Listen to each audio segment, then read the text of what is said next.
Get into the other aspects of data and start breaking down some of the concepts like correlation, causality, all that good stuff, or how I would use some of this if I would use it. I have used p-values before, and I'll show you how I would use it. But I want to look at two concepts. One is the idea of machine learning, and the idea of what computers actually do. So if you want to understand how computers think, hey, there are plenty of information out there. There's a really old video from like the 70s, and it's a famous physicist who worked on, the Big Bomb, and he was explaining how computers fundamentally think differently. Machinery thinks differently. It doesn't think. It is processing a particular action in a certain way. That's it. It doesn't matter if it's AI or it's software. Software, the results are going to be, or the end results are going to be limited versus machine learning where it can have a couple of outcomes, even the wrong one. But first of all, I want to get into the idea of things being new. One of the things you can do to really understand ideas is to look at the origin point. And the origin points will give you the key of unlocking what you get in the modern day.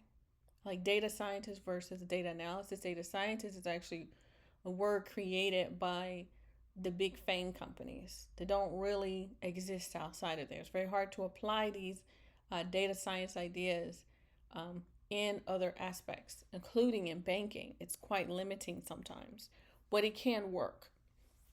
Not going to get into that right now. We're just going to get into Ciphers. So here is a kid cipher. You can do this yourself, just to get your mind on it. And this is pretty much how programming works. You have assembly code, and then you have a compiler. The compiler transforms binary numbers into actionable codes. There's a human version of code, which is like, this is Java, or it could be React, whatever. It goes to the compiler, and then it gets binary, and then it transforms into another code for it to actually process, right? There's several transformations. So each one of these areas, you can look to see that these are wheels. These are not, they're not thinking about anything. They're just seeing that 20, what's this, 21, or what is this? The reading is so tiny. 14 is actually R. But it doesn't matter. This can be in a different language.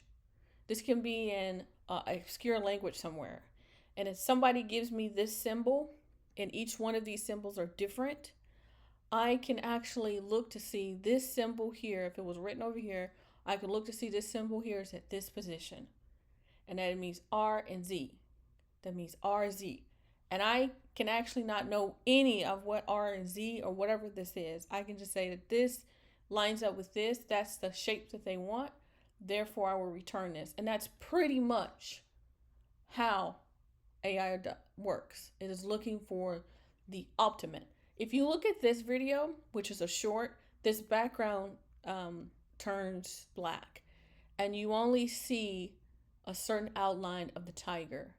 And that is pretty much how AI looks for things. It looks for the ultimate or the most intense features. And that's at least how I was taught in my AI course, that is looking for the most depth in information or data, but it doesn't understand it. It's just looking for the line. Remember the line art, the rows that we have? The different roses. Oh, it disappeared. Oh well. The different roses that we have. You can look back at the other video where you have a cartoon version of a rose versus a more realistic fine art version.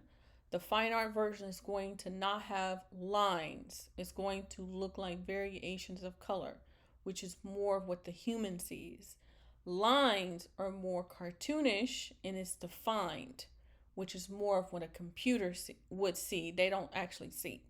But anyway, so some other cool ideas is this one, which is about this monk. I think it's a monk who basically created three volumes of these books. In the third volume, they found really wasn't about magic, but actually about cryptography and how to use it to send secret codes. And what was so funny about it is the fact that it was actually decoded from someone from Bell Labs. It's an interesting read, and maybe it'll open your mind to how cryptography works, because ultimately the actions of these people or individuals or beings may not understand what is done. They're just putting the idea in someone's head. They themselves have no use for it. But of course, they're saying that it really wasn't that. It's just a way of secretly giving a message. And you can do that. You can have layers to this. Let's say that I have an agreement with someone, and I say to you, I'm gonna send you. You have a ball. I can't attend the ball, but I'm gonna send a messenger in my place. And if that messenger greets you with a handshake and says, "No time, thou shalt not boast that I do change. Thy pyramids built up with newer might. To me, nothing novel, nothing strange, for they are but dressings of a former sight."